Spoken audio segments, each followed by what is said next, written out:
ఒక ప్రశ్న గురుగారు, మనము ప్రాణానికి ఆధారమైనటువంటి ప్రాణవాయువు, బయట సంచరించే వాయువు రెండు ఒకటేనా? వాటి గురించి వేదాల్లో ఉండేటువంటి నిర్వచనం తెలియదు. సైంటిస్టులు ఒగుపులుసు వాయువు, ప్రాణవాయువు అని రెండింటిని విభాగం చేశారు. ప్రాణశబ్దానికి వాయువు అని అర్థం. వాయువు 7 రకాలు ఉంటుంది అని శాస్త్రాల్లో వివరణ చేసి చెప్పారు. ఇక్కడ ఉంటుండేటటువంటి వాయువు మనకు ప్రాణవాయువు. హనుమంతుడు చారణాచరితే పథి అని ఒక వాక్యం ఉంది. అక్కడ చారణులు సంచరించే ప్రదేశం ఒకటిట. ఆ మార్గంలో వెళ్ళేట ఆయన.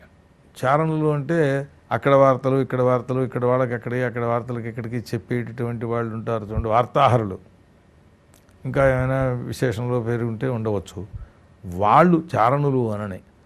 ఆ హనుమంతుడు సముద్రంలోకి వచ్చి అయ్యో లంకనంతని తగలబెట్టి సీతను కూడా తగలబెట్టేశానే అని బాధపడిపోతూ ఉండే టైంలో ఎంతటి హనుమంతుడు రా, లంకనంతని తగలబెట్టాడు కానీ సీతాదేవి యొక్క అశోకవనం తగలకుండా చేశాడు అని వాళ్ళు చెప్పుకుంటూ ఉంటుంటే ఆ మాట విని అయ్యో అయితే సీతమ్మ బతికుందా అని అనుకున్నాడు అని రామాయణంలో వర్ణించారు. ఇంకా అక్కడి నుంచి ఇంకా పైకి వెళితే ఏవో అక్కడ గరుడ పక్షి అవి సంచరించే ప్రదేశం. అట్లా అట్లా అట్లా అట్లా పైకి వెళితే 7 గణములు మొత్తం వాయువుల యొక్క స్వరూపాన్ని వర్ణిస్తారు. వీళ్ళు ఏదో చంద్రలోకానికో ఇంకో లోకానికో వెళ్ళాము, ఆ గ్రహం మీద ఈ వాయువు పనికిరాదు కనుక ఉండదు కనుక మనం పెట్టుకుంటాము అని అంటారు. అక్కడ వాయువు వీరికి సరిపోదు, ఇక్కడ వాయువు వారికి సరిపోదు. పిల్ల అయితే ఊరు మారితే ఆరోగ్యాలు తేడాలు వస్తున్నాయని అంటున్నామో అట్లాగే వాయు ఇప్పుడు ఇక్కడ సంచరించేటటువంటి వాయువు ఏదో దాన్నే మనం పీలుస్తున్నాం తప్ప కొత్తదాన్ని పీల్చడం లేదు కదా. అయితే ఆ పీల్చి దాన్ని దుర్గంధాదులతో కూడుకుని ఉండేటట్టుగా చెయ్యకూడదు. మనం ఏ పదార్థముల వల్ల దుర్గంధం వస్తుందో దానిని బహిర్కి విడిచిపెట్టకుండా దాన్ని భూమిలోనే అడిచేయడమో ఏదో చెయ్యాలి. సరే ఏదో మిల్లులు అవి ఉంటే వాటిలో ఉండే వాయువులు వస్తున్నాయి, అవి ప్రమాదిస్తున్నాయని చెబుతూ ఉంటారు. కొన్ని పదార్థాల వాయువు ఆ పదార్థాన్ని తయారు చేయడం వల్ల కదా వచ్చేటువంటి వాయువు. అట్లా వాయువును కలుషితం చేయకుండా ఉండే మార్గాలను మనం చూడాలి. అలాగే నదులను కలుషితం చేయకుండా ఉండే మార్గాలను మనం చూడాలి.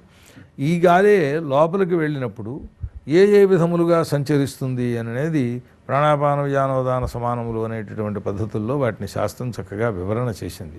వాయువు యొక్క సంచరణం వల్ల ఇక్కడ నుండే వాయువు ఒకటి, వేరే వాయువు ఒకటి అని అలా అనక్కర్లేదు. వాటిలో కూడా దేవతాత్మకమైన వాయువు ఒకటి ఉన్నది.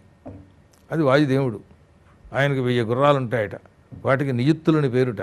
ఇలాగ శతంచా అని, సహస్రంచా అని 100 గుర్రాలతో రథం మీద ఓసారి వస్తాడు, 1000 గుర్రాలతో రథం మీద వస్తాడు. అది వేదాల్లో వర్ణించారు. వాళ్ళ గుర్రాలు, ఇంద్రుడి యొక్క గుర్రాలకి హరి అని పేరు, వాయువు యొక్క గుర్రాలకి నియుత్తులని పేరు. నియుద్ధర్వాయో యహతావముంచ. ఆ నియుత్తులతో కూడుకున్న రథంతో వచ్చి మా యాగశాల దగ్గరికి రావయ్యా అని పిలుస్తారు. అది దేవతాత్మకం. ఆ దేవతాత్మకమే హనుమంతుని యొక్క ఉత్పత్తికి కారణభూతమైనటువంటిది. అలాగే ఆ దేవతాత్మకమే కర్ణుడు పుట్టడానికి కారణభూతమైనటువంటిది. ఇట్లా దేవతాస్వరూపమును కూడా వర్ణిస్తూ భౌతికంగా కనపడుతూ ఉండేటువంటి వాయువును చూపిస్తారు. వాటిలో ఉండే విభేదాలు చూపిస్తారు. 7 గణాలు. 7 గణాల్లోనూ ఒక్కొక్క గణంలో 7 ఉంటారు. మొత్తం 49 వాయువులు అని వాటికి పేరు. వాటి పేర్లు కూడా ఉన్నాయి. ఏ వాయువు వస్తే ఏ ప్రమాదమో అది కూడా సూచించారు. ఒక చోట్లో ఆవాతవాహి భేషజం వివాతవాహి యద్రపహ అని, నీలో దోషయుక్తమైనటువంటి వాయువు ఏదైతే ఉందో అది దూరంగా వెళ్ళిపోవాలి, మంచి వాయువు ఏదైతే ఉందో ఆరోగ్యకరమైనది మా దగ్గరికి రావాలి అని ప్రార్థించే మంత్రాలు ఉన్నాయి. దశాంతుల్లోనే ఉన్నాయి ఇవి కూడా. అంటే దాంట్లో ఉంటుండే గుణదోషముల యొక్క విభాగం. ఇప్పుడు మనం లోకంలో కూడా వర్షాకాలం వచ్చినప్పుడు ఒక్కొక్కప్పుడు చలిగాలి వీస్తూ ఉంటుంది. అది చాలా ఇబ్బందిని పెడుతూ ఉంటుంది అందరికీ కూడా. జ్వరాలు కూడా వచ్చేస్తుంటాయి దాని మూలాన. అట్లా కాకుండా మామూలుగా వాయువు ఉంటే ఏమీ ఇబ్బందులు ఉండవు. ఇట్లా వాటిల్లో దోషము గుణము అన్నింటినీ కూడా చూపిస్తూ ఆ దోషాలను పరిహరించుకుని గుణాలని వాయువు వల్ల వచ్చే వాటిని పొందాలి అని మంత్రంలో చాలా సుస్పష్టంగా చెప్పబడి ఉన్నది. మేము వేదార్థం చెబుతామని అక్కడుండి ఆ ముక్కలు మాత్రమే చెప్పేసి లోకానికి సమన్వయపరచకపోతే ఈ అర్థం రాదు. సమన్వయం చేసుకుంటే మొత్తం జగత్తులో ఉండే అన్ని పదార్థములకు శాంతిని కలిగించేది, దోషాన్ని కలిగించేవి అనే గుణాలున్నాయి.